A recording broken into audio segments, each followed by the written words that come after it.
I wrote in the family group, "Who's going to pick me up from the hospital?" My son wrote, "Call a taxi, I'm watching TV." His wife chimed in, "Stay in the hospital for another week. We're so good without you." 3 hours later, my face was on the news. They called me 93 times. When I woke up, the first thing I noticed was the smell. Hospitals have a scent of their own, antiseptic mixed with something metallic, faintly like blood, but also cold and sterile, like the air in a morgue. I opened my eyes and saw nothing but white light. For a moment, I wondered if this was it. But the beeping machine next to me kept going steady. I was alive. There was a nurse standing beside the bed, young, early 30s maybe, with a weary smile and tired eyes. She noticed me moving and leaned closer. "You're awake," she said softly. "Mr. Drummond, can you hear me?" I nodded, and my throat burned like I'd swallowed gravel. "You just had major heart surgery. Do you remember anything?" I remembered everything up to the mask going over my mouth and the sterile green of the operating room. After that, just blackness. How long was I out? I rasped, "You've been in recovery for 12 hours. But she hesitated and looked at her chart. "There was a moment during surgery when your heart stopped beating. For 47 seconds. But we brought you back. 47 seconds. Not a minute, not a second less. Long enough to stop existing. Long enough to feel like maybe, just maybe, I shouldn't have come back." I tried to speak again, but the words stuck in my throat. Not because of the pain, because of the weight of that number. "Do you want me to call someone?" "Your family?" she asked. I looked at her and tried to smile. "They'll call when they need something." She gave me a look I'd seen before, a mixture of pity and distance. The look of someone who knows better than to argue with old men who pretend they don't care. She left the room. I lay in the hospital bed watching the ceiling, tracing the outlines of the water stains, trying to guess if they were shaped like animals or continents. I had survived something people don't always survive. I should have felt grateful, but what I really felt was abandoned. It wasn't just that nobody had come. It was the silence, the sheer indifference of it. I was 75 years old and had raised 3 children, put 2 through college, helped one buy a house, and now no one had bothered to ask if I was still breathing. My phone was on the little side table next to the jug of water and a tiny plastic cup with my morning pills. I reached for it. 6% battery. 2 missed calls from a telemarketer. Nothing from family. I typed into the family group chat, "Who's going to pick me up from the hospital?" The read receipts lit up within seconds. They were alive, just not responding. Finally, my son Gary wrote, "Call a taxi. I'm watching TV." And then his wife, Clara, "Stay in the hospital for another week. We're so good without you." I laughed. A dry, hoarse thing that ended in a cough. Not even the decency to fake concern. But I had seen this coming for a while. Love has stages: fire, warmth, obligation, and then, finally, discomfort. They were past the obligation phase now. When did I stop being someone they wanted around? The surgery had been scheduled months ago. The doctor had told me it was risky. Open heart. Bypass. 3 clogged arteries. I remember nodding, pretending to be braver than I felt. I'd signed the consent forms alone. Gary had offered to drop me at the hospital, but canceled last minute because of a golf game. Clara never replied to my text. I took a cab. During the pre-op, a young doctor had asked, "Any family we should call if things go wrong?" I gave him my son's number. "He might not pick up," I said. The nurse beside him chuckled. "You're kidding, right?" "No," I said, "but you'll try anyway." And now here I was. Still here. Barely. On the second day after surgery, the cardiologist came by. Middle-aged, kind eyes, careful words. "You're lucky, Mr. Drummond. We lost you for 47 seconds, but the team acted fast. No brain damage, no lasting complications. That's rare. Do people remember anything from those 47 seconds?" I asked. He paused, considering. "Sometimes. But it's usually just blackness." "It was quiet," I said. "Not peaceful, just nothing." "That's often the case," he said gently. "The important thing is you're alive." I nodded. I wasn't sure I agreed. By the 4th day, I could walk again. The hospital food was unbearable, and I was tired of being poked and prodded by people who never remembered my name. The nurses had started calling me Sir instead of Mr. Drummond, which meant they were already emotionally detaching. I asked when I could be discharged. They said the next morning, assuming no complications. I texted the group chat again. I'm being discharged tomorrow. Someone coming. Silence for hours. Then finally, Gary, busy. Clara's got an appointment. Me, I could use some help getting home. Gary, just Uber it.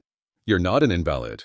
That night, I lay staring at the ceiling again, and the weight of that moment, those 47 seconds, pressed down on my chest heavier than any surgery scar. I had given my whole life to people who now couldn't give me 20 minutes. I thought about calling my daughter, Liza. She was always the sensitive one. But ever since she moved to Arizona, her calls had grown sparse. Her last words to me 6 months ago were, "You never really saw me, Dad." She hadn't called since. My youngest, Michael, had stopped speaking to me 2 years ago after a fight about his divorce. He told me I was judgmental and selfish. Maybe I was. But I also co-signed a loan for his first house. I helped raise his daughter when he was too busy chasing promotions. Now he was busy. Always busy. The next morning, I was packed and ready. The nurse wheeled me to the exit. "Is someone picking you up?" I shook my head. "No, I'll get a cab." She looked at me for a moment. "You shouldn't be alone after heart surgery." I gave her a smile I'd practiced in the mirror all my life. The "I'm fine" smile. "Don't worry," I said. I've always managed on my own. Outside, the morning sun was bright and unforgiving. I leaned against the pillar and opened the ride app. As I waited for the car to arrive, my phone buzzed. A news alert. I opened it and saw my name. Local man revives after heart stops for 47 seconds during surgery. There was a picture, me in my hospital bed, looking more ghost than man. They had done a story about medical miracles, and my case had made the cut. My surgeon had given an interview. "He's a fighter," he said. "The man shouldn't be here, but he is." That kind of resilience is rare. 10 minutes later, my phone started buzzing. Call after call. Gary, Clara, Michael, Liza, unknown numbers. 93 missed calls. I didn't answer any of them. Let them sweat. I got in the taxi and told the driver to take me home. He was a young guy, early 20s, talkative. "You okay, sir?" he asked, glancing at me in the rearview mirror. "I'm better than I should be." "Hospital. Just got out." "Well, good for you," he said. "Not everyone makes it back." I smiled. "No, they don't." He didn't ask more, and I didn't offer. Home was exactly how I'd left it. Cold, quiet, filled with furniture that hadn't been moved in a decade and air that smelled faintly of mothballs and emptiness. I shuffled to the kitchen, turned on the kettle, and watched the steam rise. There was something comforting about the silence. At least this silence was honest. The phone buzzed again. Gary, this time again. I let it ring, and I whispered to myself, "You had 47 seconds to decide what mattered. And you didn't call me then." I didn't always feel this fragile. There was a time, not so long ago, when I could carry groceries up 3 flights of stairs without breaking a sweat, mow the lawn in the heat of July without needing a break, and walk 10,000 steps a day without even checking my phone to count them. That was before the year 2020, before the pandemic made the world smaller and lonelier, and before my body began slipping quietly into betrayal. It started with something so small I almost dismissed it myself, a tightness in my chest whenever I walked too quickly. Not pain, exactly. More like a thick hand pressing down, reminding me that I wasn't as young as I used to be. I mentioned it once, offhand, to my wife, Lorraine. She didn't look up from her phone. "Maybe you're just out of shape," she said. "Try drinking water." Lorraine had become like that in recent years, distracted, distant, tethered more to social media and her salon appointments than to the man sitting across from her. We still shared a bed, still went through the motions of being married, but whatever warmth once lived between us had long since been smothered by routines, silence, and accumulated disappointments. The second time I mentioned it, when I was short of breath after simply walking to the mailbox, Gary overheard. He laughed. "You're being dramatic, Dad." It's called aging. Wait till your knees start talking back. I looked at him, wondering if he even realized that mocking your father's fear wasn't clever. It was cruel, but he'd grown up in a house where vulnerability was either ignored or scorned. I had taught him that. Lorraine had enforced it. So I didn't push. I told myself it was nothing, just stress. I was still working part-time then, doing odd jobs at the local hardware store, helping neighbors with small repairs. I figured I just needed rest. But the symptoms didn't rest. They grew bolder. By the fall of that year, the pressure in my chest came even when I was sitting. A deep, squeezing sensation that would last seconds, sometimes minutes. I found myself gripping the edge of the counter or the arms of my chair, waiting for it to pass. I started taking longer naps. I stopped walking unless I had to. I mentioned it again to Lorraine one night as she was removing her makeup. Lorraine, I said, trying to keep my voice steady, I think something might be wrong with my heart. She paused, brush in hand, and stared at me in the mirror. Donald, don't start with your drama right before bed. We've got enough on our plate. On our plate. What she meant was her job, her yoga class, her sister's divorce, and the new tile she wanted for the bathroom. There was never room on that plate for my fear. I should have called a doctor. Should have demanded tests. But years of being dismissed trains you to second-guess your instincts. You learn to file your symptoms away in the drawer marked inconvenience. Then came the morning everything changed. It was a Tuesday. I remember that clearly.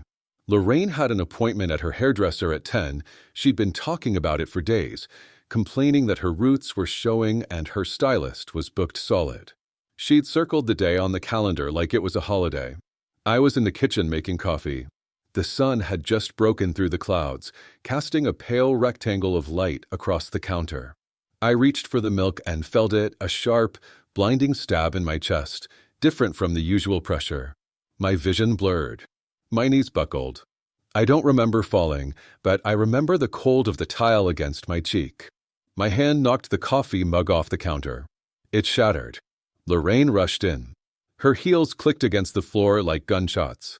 She crouched beside me, her voice trembling not with fear, but with annoyance. Donald, what the hell? I have to be out the door in 5 minutes. I can't breathe, I gasped. She stood and grabbed her phone. Fine. I'll call an ambulance. But if this is just another one of your episodes, she didn't finish the sentence. The operator must have told her to keep me still.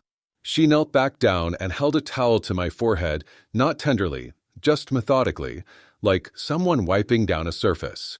And then she sighed. Jesus, Donald. You couldn't have waited until after my appointment.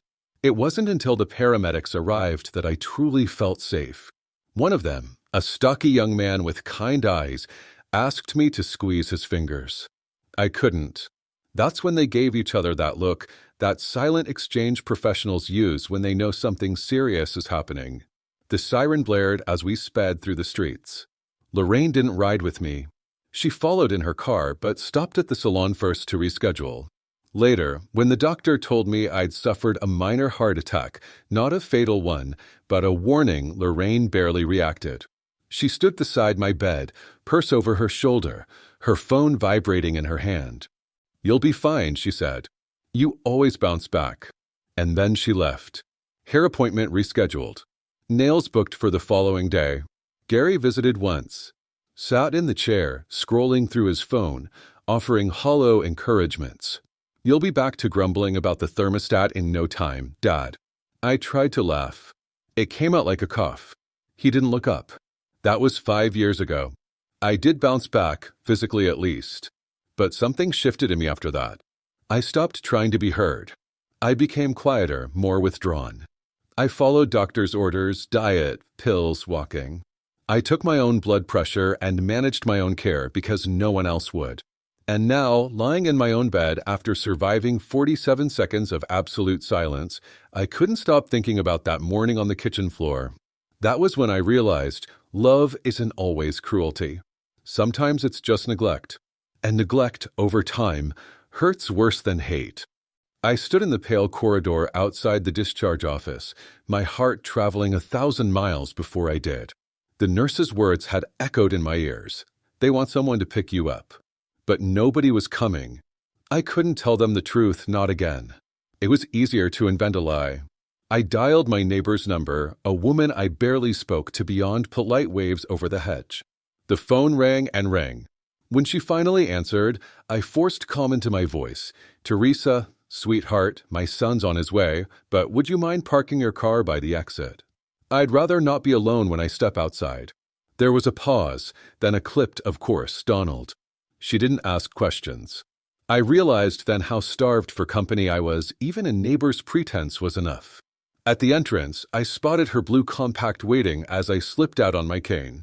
I entered and felt every bit the wounded man they thought I was. My son would never miss that image.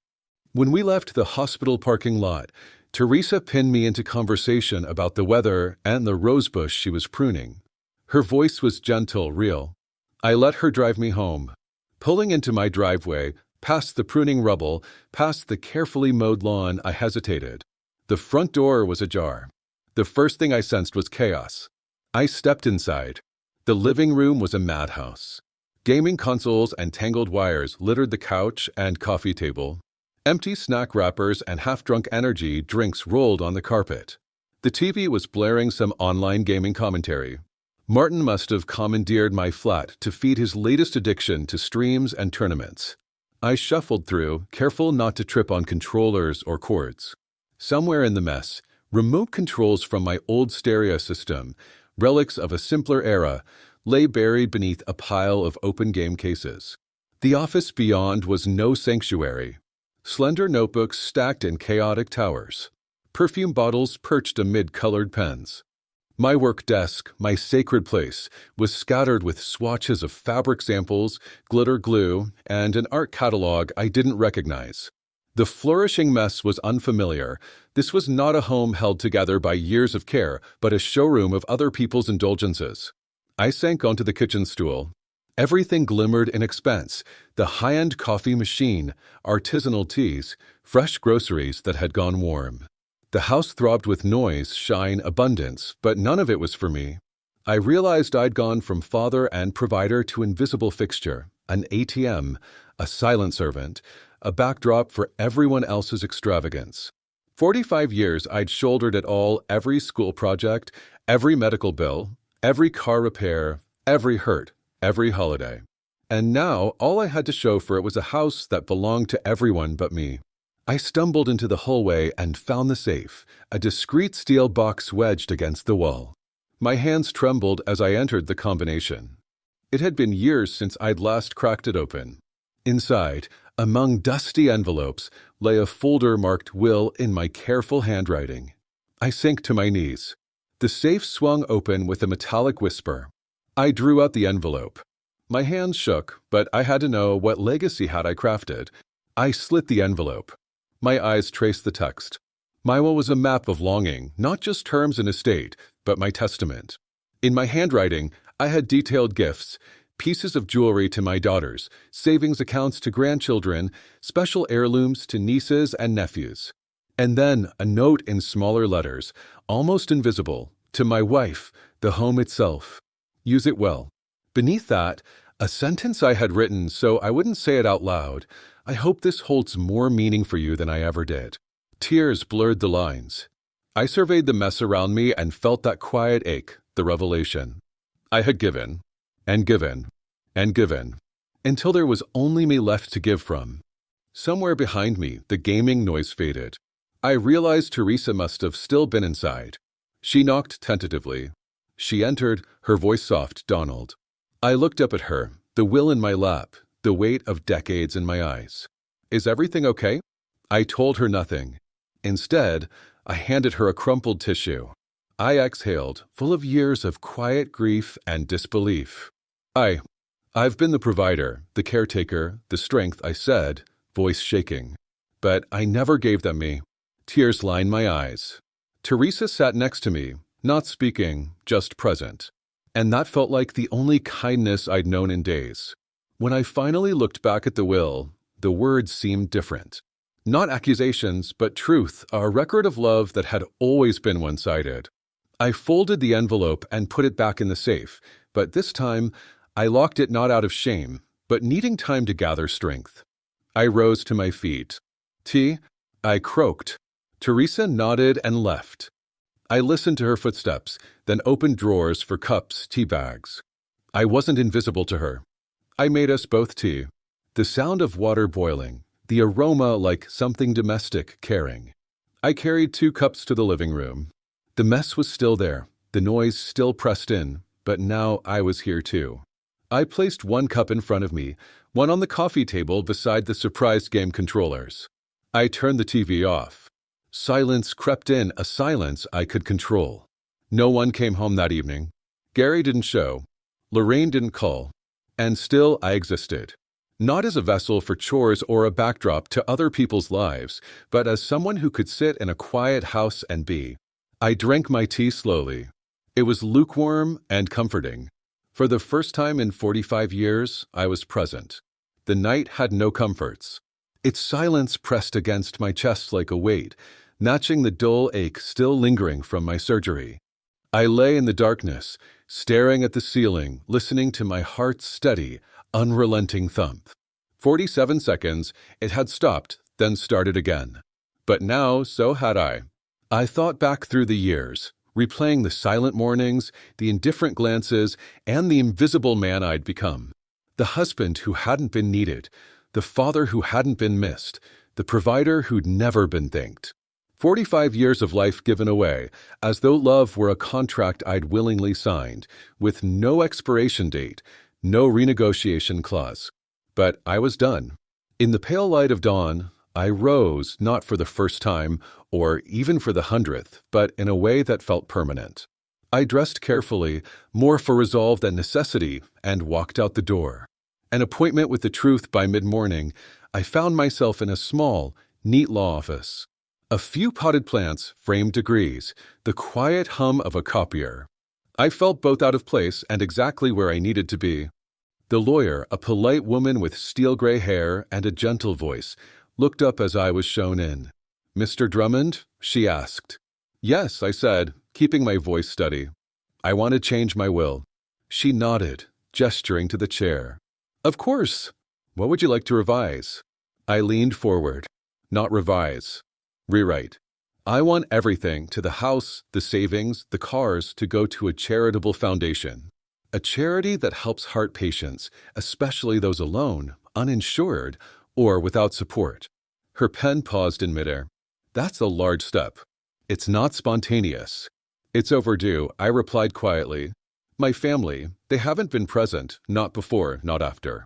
And I'm done pretending they were." Silence lingered like a verdict. Then she said, "Which foundation?" I pulled a brochure from my coat pocket and laid it on the desk. Heartfelt Dreams Foundation. It was dedicated to supporting congenital heart patients and their families with emotional, educational, and financial support. Patients who woke up frightened, parents unsure where to turn. "Perfect," she said, reviewing it briefly. "Let's begin." Pages of promise, what followed was more legal than poetic, but no less meaningful. We completed the paperwork. I specified that every asset I owned, my cozy house, my tools and workshop, my savings, even the minor investments I'd accumulated, was to go to the foundation. No monetary gifts to children, no heirlooms to the spouse. I limited the will's beneficiaries to the charity. No sentimental messages, no farewells, just clarity. I asked her, will they use it well? "They're reputable," she assured. "Your intention is clear. It won't be contested easily." I signed a will. I felt the weight of the pen between my fingers, not guilty, but honest. A ride through memory on the ride home, I watched streets unfold past me like faded photographs, old trees, familiar corners. I passed the clinic where I'd first heard words like angina and bypass. That uncertainty had started everything. I passed the park bench where Lorraine and I once sat quietly watching ducks glide. I remembered conversations that didn't sound like echoes anymore. I felt a pang, less regret, more recognition. I passed the bus stop where I used to wave goodbye to children I'd raised with thrift, sacrifice, and unconditional love. I wondered if anyone had remembered to thank me for that love. But I didn't cry. Instead, I exhaled. Home into ruins and resolve stepping into my house. I found everything just as I'd left it, Chaos curated by absence. Quartz-strewn living room, snack wrappers piled in corners, perfume bottles adding shine to the clutter in the office. This wasn't a home. It was a showroom of entitlement, built at my expense. I stood in the entryway, gripping my bag. The air smelled of stale caffeine and dust. I walked through rooms that once held laughter, now held only neglect. Then I remembered the safe. Burning bridges and paper, I retrieved the old will from the envelope hidden in the back of the safe.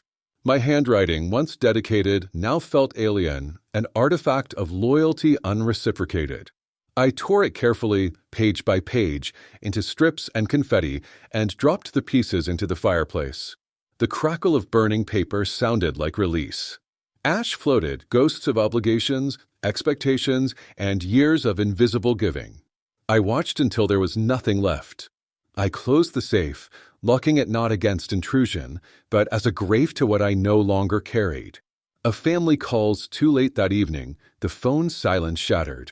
"Gary, Dad, you around?" "Just wanted to check in," I sighed, letting him speak. He sounded hesitant, confused, apologetic, not the son I knew, but a reflection of someone who realized after years that he'd lost something precious. I didn't respond. A text from Lorraine, the gardener, never showed. "Can you handle things?" I didn't reply. They reached out from memory, not from connection. But I was different now. I made black tea in a chipped mug, the one I'd used in years when life was busy, when love seemed automatic and mine assumed. The tea tasted of waking up and letting go. A new legacy begins. I sat at the kitchen table, sipping slowly, letting the silence become deliberate, heavy with purpose. I thought of the strangers, of the heart patients who'd feel less alone because of what I had finally done. Their names unknown, their gratitude distant, but their lives mattered more than inherited portraits and empty gratitude. I opened the brochure again. The foundation promised warmth where my family had offered coldness, support, not convenience, presence, not performance. I didn't feel generous. I felt alive. Because for the first time in years, I had done something just for me, something honest, something fierce, something real. The lawyer's office felt quieter than before. Last time I visited, it was steady, professional, certain. Today, it matched my nervous heartbeat. I sat across from her again, watching as she prepared the final paperwork for the will's execution. "Mr. Drummond," she began, her tone both gentle and firm, "the documents are ready. The will is legally sound and properly witnessed. Once you sign here and here, it will go into effect immediately upon your passing. The Heartfelt Dreams Foundation will be the sole beneficiary." I nodded, swallowed. The pen felt heavier than I expected, as though it held not just ink, but all the weight of the choices ahead. "Are you absolutely certain?" she asked quietly. "Yes," I said, with a conviction that surprised even me. "I want this done now, not at the end. I want anything left behind to serve someone who needs it for more than a moment." She gave me a small nod, then slid the pen across the table. I signed. As I stood to leave, another figure emerged from behind the door, tall, professional, wearing the subdued confidence of someone accustomed to shaping narratives. "Mr. Drummond," she introduced herself. "I'm Elena Morales, Media Coordinator for Heartfelt Dreams. I've heard about your decision, and I wanted to ask if you'd be willing to share your story publicly. It could help other patients feel less alone, remind families of the importance of support." I stared at her. A public interview, my pain, my choices, my mistakes, broadcasted for strangers to weigh. "Why tell?" She paused, then said matter-of-factly, because people listen to real truths. "When someone says, 'I suffered in silence,' I still do. Others recognize themselves. You could turn your silence into something necessary."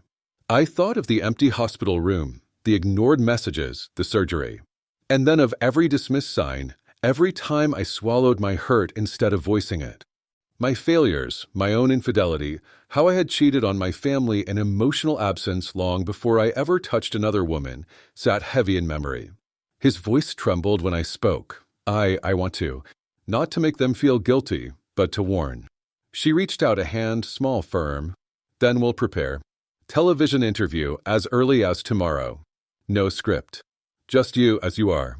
I nodded, voice low. Then let's tell it all. Early the next morning, in a studio the lights were bright, almost painful. I sat in a chair beside Elena, a camera lens pointed at me. Across from me sat a well-groomed presenter, holding a stack of neat cue cards. The director counted down. Mr. Drummond, the presenter began warmly. Thank you for coming here today. Your story is remarkable, but also painful.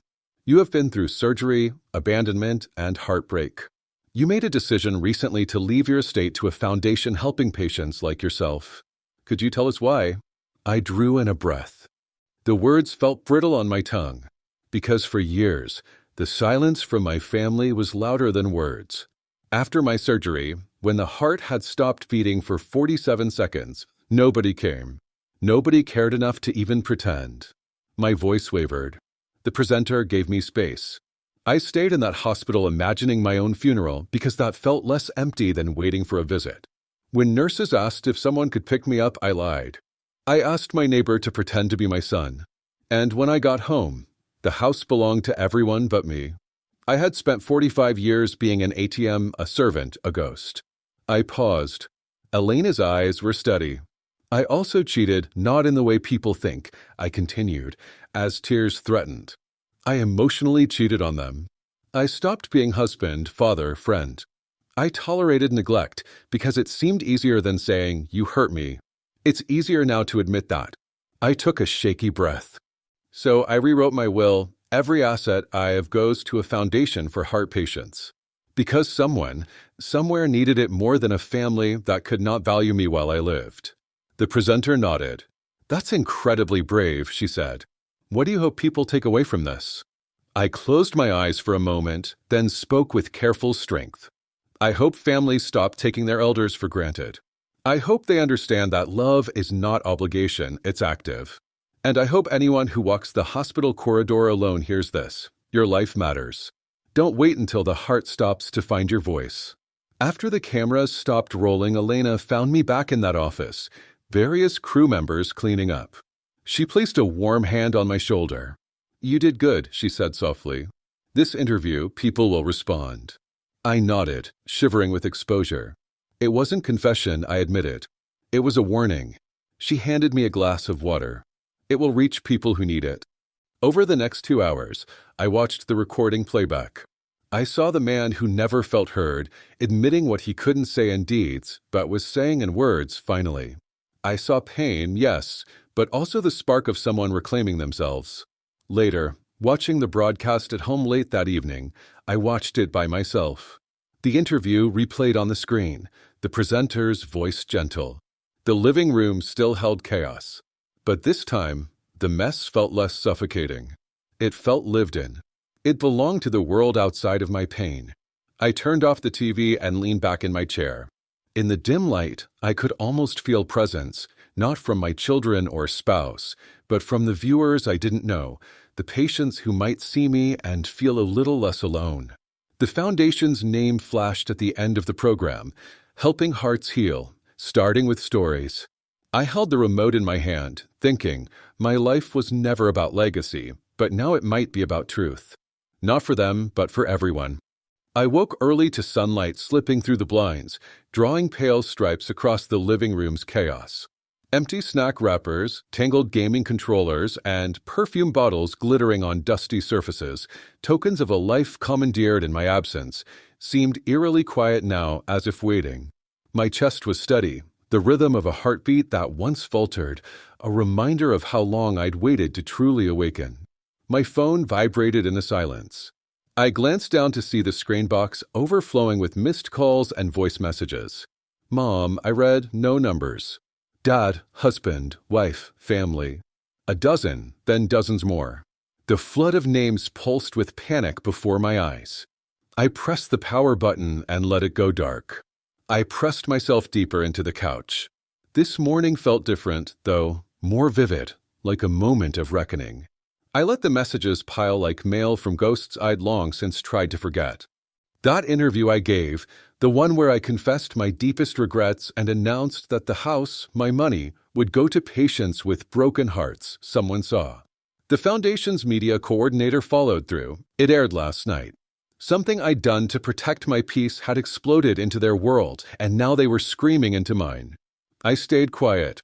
I didn't need to hear them. The front door slammed so hard I thought the frame would crack. I didn't move. Footsteps rattled through the hallway and into the living room, where I lay hidden behind the grill of a laptop still dim from last night's news. Lorraine burst in, mascara streaking down her cheeks, her voice sharp as the slam of that door. "Answer the phone, Donald. Answer us." Her words trembled between accusation and fear. Gary was behind her, shirt half untucked, phone in hand, dread etched across his face. "Dad, what are you doing?" he shouted. "You're going to run out of money. You're going to run out of time. We need you." I didn't respond.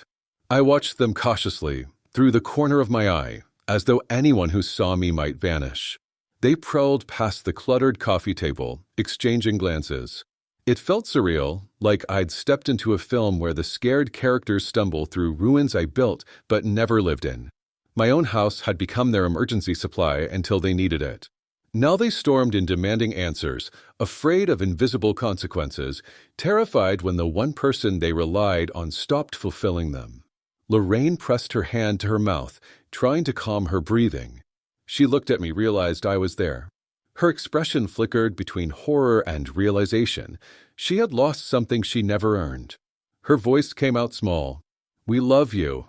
Don't do this." Gary pulled out his phone, tapping at messages, voicemails, anything to connect. "Dad, I'm sorry. Please call me." They tried again and again. Dozens of calls. Dozens more voice messages. Each one more desperate, more afraid. I could hear the tremor in his voice. "Please don't do this. We need you." I could feel the desperation growing in the air, suffocating their words. But I stayed still. Inside, something quieted.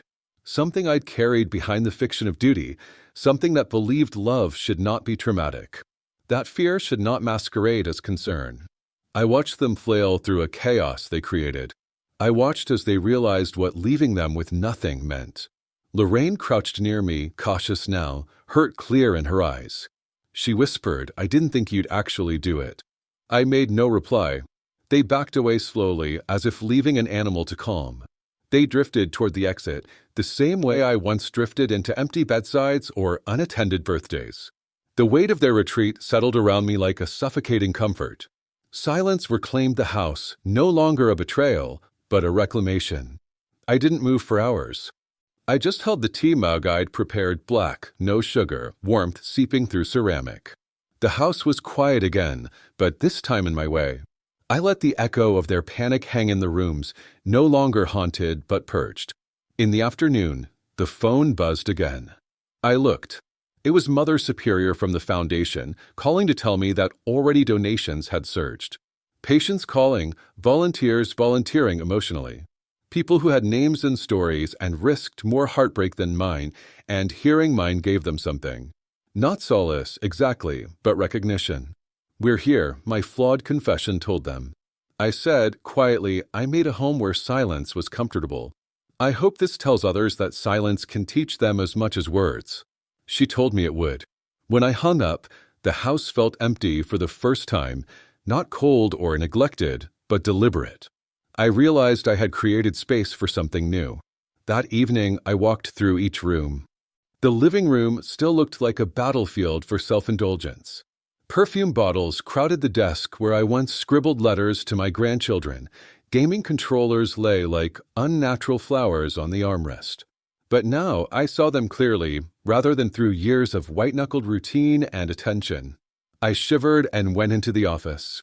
I opened one of the drawers, found a stack of blank greeting cards I'd never written for birthdays or anniversaries. The irony clung to the paper. I took one card, inscribed nothing, and set it on the desk. A blank offering, perhaps the truest gift I could give. I headed for the bedroom and turned on the lamp. The bed was made, as it had been every night for years, meticulously, without care. I lay down without pulling the covers tight, letting the quilt lie loose. I closed my eyes and let the house breathe around me, not the house I built for them to break into, but the home I kept for myself. In the dark, I drank in the four walls that listened without demanding, that held my presence without question. The house felt unsettled, the air thick with tension and the aftermath of last night's clash. The morning sunlight crept through the slats in the blinds, making the living room's disorder, the snaking cables, energy drink cans, and half-finished breath of other people's lives feel sharper than before. I sat at the kitchen table, a cup of coffee in hand, the void beside me as palpable as the steam rising from my mug. I kept my eyes cast down. Then, as if summoned by the TV, the door flew open. Gary burst in first, followed by Lorraine. They rushed inside, voices clipped and breathless with desperation. "Donald." Lorraine's voice cracked. She paused, taking in the room, its disheveled chaos, the unchanged light pouring in, me sitting there, quiet and distant. Gary spoke through clenched teeth. "This isn't you. You can't do this. You're making a mistake."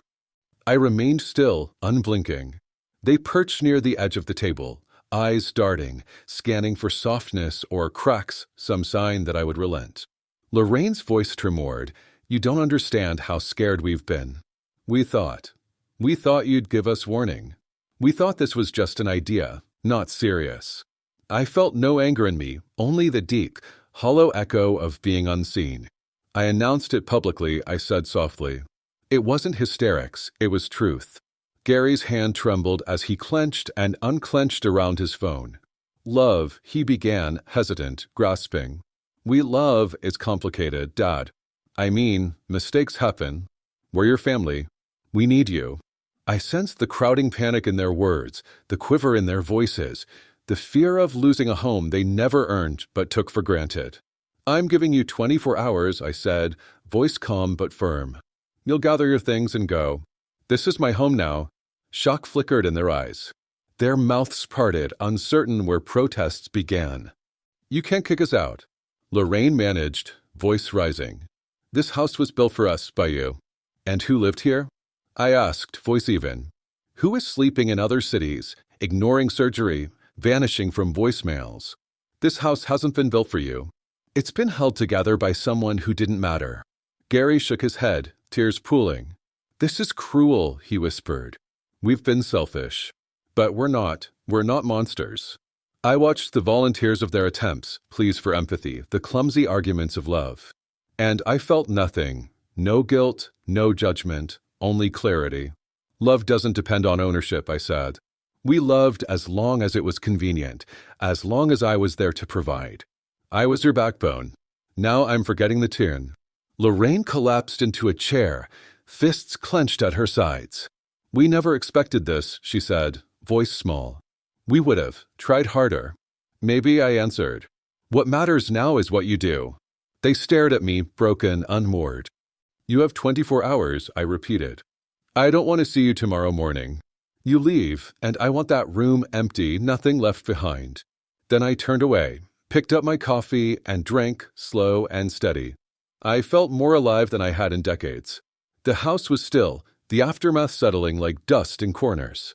I stared at the messy stack of mail I'd ignored, the image of surrender and survival. I sipped the last of my coffee and walked through the rooms, my steps careful as though claiming ground I'd let slip for too long. Later, I sat by the window in the fading afternoon light.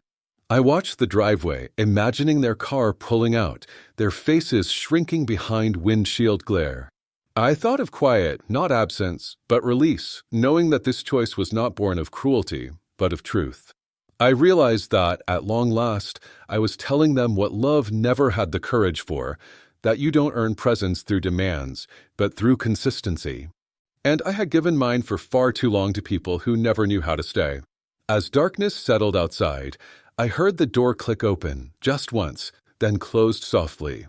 My heart didn't climb with confrontation, it settled with conviction. I sat in silence, knowing tomorrow would be a new chapter, not of absence, but of presence, one that included scenes not marred by obligations or shame. And that, finally, felt like peace. The morning light crept into the room hesitantly, as though it didn't want to disturb the calm that had settled over the house. I awakened slowly, feeling the familiar ache in my chest, a man reborn.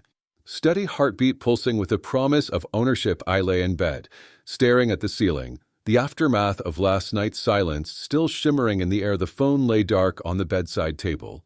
Free from the deluge of messages and demands that had haunted me for days, I leaned over and pressed the power button. It remained quiet. I dressed and padded across the wood floor, the familiar creaks and groans beneath my feet sounding like the opening lines of a new chapter. I walked into the living room and stood still. The chaos was unchanged: cables, snack wrappers, empty energy drink cans, and perfume bottles crowding every horizontal surface. Yet there was a different feel to it now. It wasn't a reminder of absence, but a repository of truths. I took a breath, inhaling the stale air colored by memories and neglect. And then I stepped outside. The front porch greeted me with warmth. I sat in the rocking chair, cupping a mug of coffee that steamed in the early spring air. I leaned back, rocking gently, watching the neighborhood stir. Across the street, Mrs. Petrov bent over her flower bed, glancing over at me with a curious frown. I nodded, and she stiffened, whispering something to a neighbor who had stepped out to hang laundry. Their heads turned toward my home, where drama had just spilled across its threshold, and the final act quietly played out. Inside, the echoes began. A suitcase rolled across the wood floor, soft, deliberate. I didn't move. I listened. The rattling of clothes into a bag, the tearing of packing tape, boxes stacked unevenly, an exorcism in preparation. Lorraine's voice drifted through the open window. "I'm sorry," she murmured, voice tight, fragile. Gary's voice followed, trembling, guilt-laden. "I never meant it. We thought. Maybe we're just tired." The words floated out and dissolved in the morning air. I rocked the chair and sipped my coffee, watching the driveway empty. The sobs turned softer, the voices more strained. Curtains pulled back. Doors closed. I heard the final click of the front doorknob, firm, decisive, and then nothing. No sounds, no frantic footsteps, just emptiness. The neighbors from 2 houses down came out, whispering and pointing as they passed across the street. I didn't meet their eyes. Their murmurs spun a web of gossip that I kept at arm's length. If they wanted stories, they would find them. Not from me. I finished my coffee and set the mug on the porch railing. The last drops of cold, dark liquid slid silently to the bottom. In that quiet, I felt it, something I hadn't remembered for years: lightness. A deep, steady calm. I rose and walked inside. The house greeted me with its familiar clutter. I looked around, letting each room speak. The living room, awash in daylight, looked vacant but not empty. The remnants of their lives remained: remote controls, cushions askew, wrappers rustling in a lazy breeze. But the house itself had changed. It recognized me now. I meandered through, passing the office where notebooks and scented lotions jostled for space on the desk. I paused longer there, leaning on the edge of the desk, breathing in the perfume whispers that no longer veiled anything.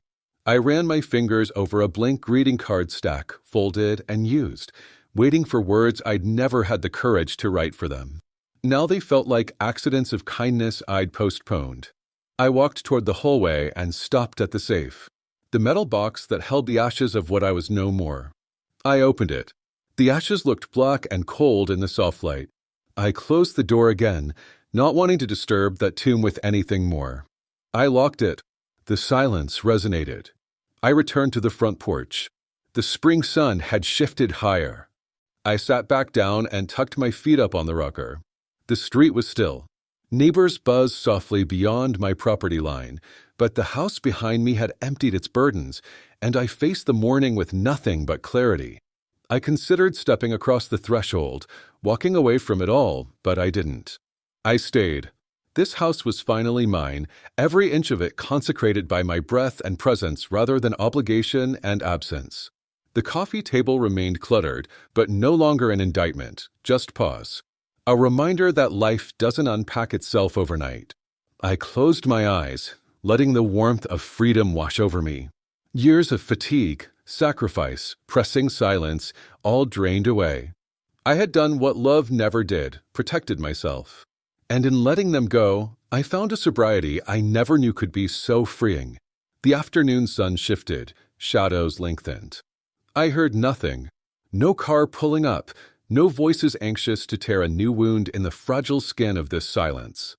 Just the hum of wind through the budding leaves and the distant hum of a passing lawnmower. I draped a blanket over my lap, rough wool, my mother's. I closed my eyes and let the stillness cradle me. In that moment, I realized this was all I had wanted. Not their frantic presence, not excuses, not fear-driven declarations of love. Just quiet recognition and a home that didn't demand my disappearance. I stayed until the sky darkened. Streetlights flickered on. I felt okay, maybe the first time in a long time, that being alone didn't mean being unloved. I stood and dusted the blanket off my lap. I walked inside, hearing the echo of my own steps as a kind of reassurance, the house meeting me as I met myself. I turned off the lights, feeling the room's nod. The house exhaled. And I, at last, slept with peace as my pillow. I found the tourist brochures in a drawer I seldom opened, hidden beneath a stack of bills and unread mail. Landscapes unfolded in glossy pages, narrow alleys bathed in golden light, rolling vineyards, coastal paths, remote cliffs. I ran my fingers over them, tasting the possibility. The house felt quieter these mornings, spaces once cluttered with unearned comfort now waiting for my presence.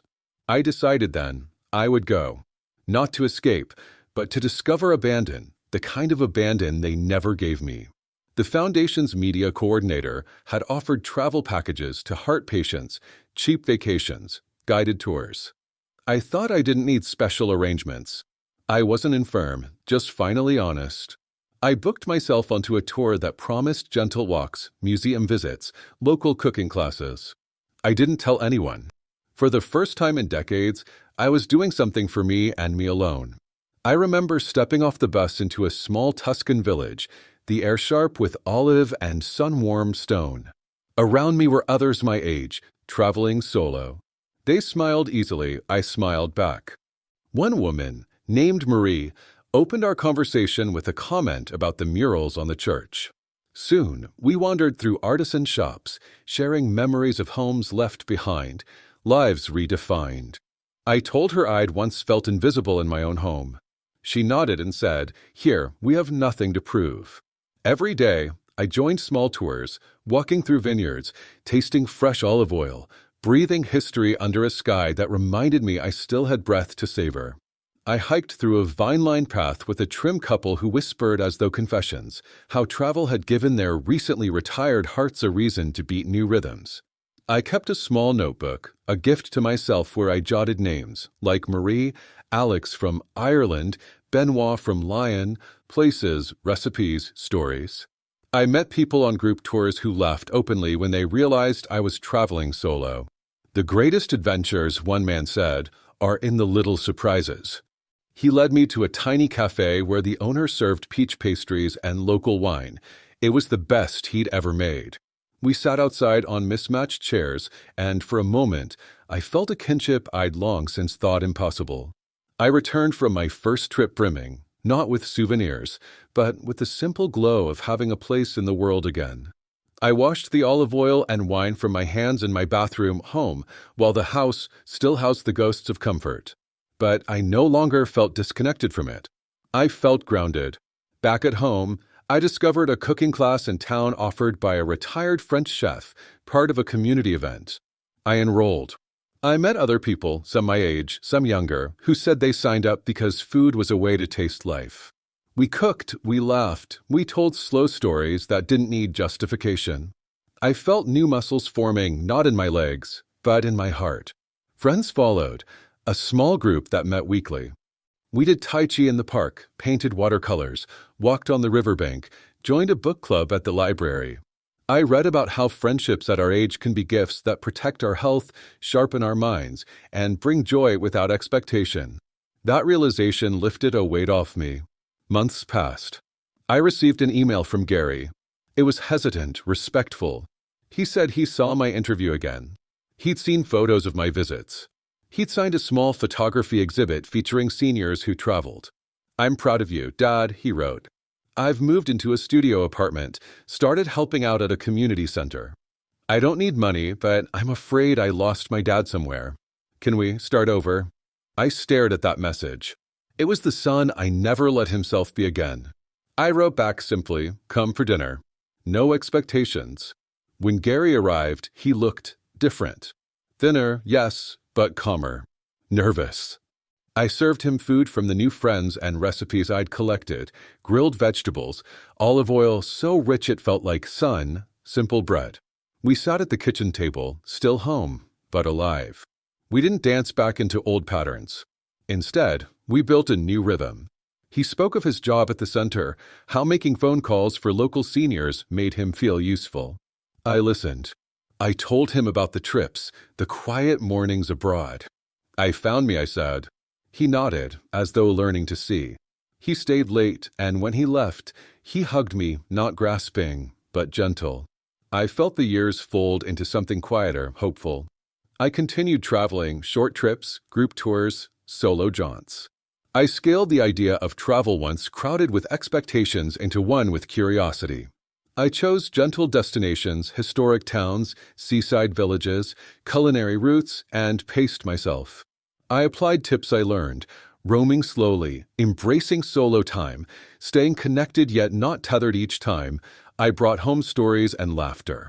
In one town, I shared a painting workshop. In another, I attended a music night at a cafe. I found joy not through family, but through fragments of connection, people who shared an hour's warmth, strangers who knew how to say hello. These new relationships became a patchwork of belonging. Some stayed near me. Marie wrote postcards. Alex sent olive-stained recipes. We met for lunches, books, exhibitions. We talked about aging not as decay, but as becoming. And in their eyes, I recognized someone I hadn't met before, me. One evening, months after Gary's visit, I sat on the porch with my notebook, pages full of destinations, friends' addresses, sketches of recipes, ticket stubs. I looked out at the street, alive not with past burdens, but with memory's quiet satisfaction. I sipped wine. Mild breeze. I felt free. No guilt. No resentment. Just the pure clarity that came from walking the world, meeting people, returning home. A man who had been erased by indifference was now painted into life by curiosity and connection. I knew the years ahead wouldn't be about building for others anymore, but for movement, for discovery, and for simple truths. I exist. I matter. I will choose adventure in every day I am given. And I did.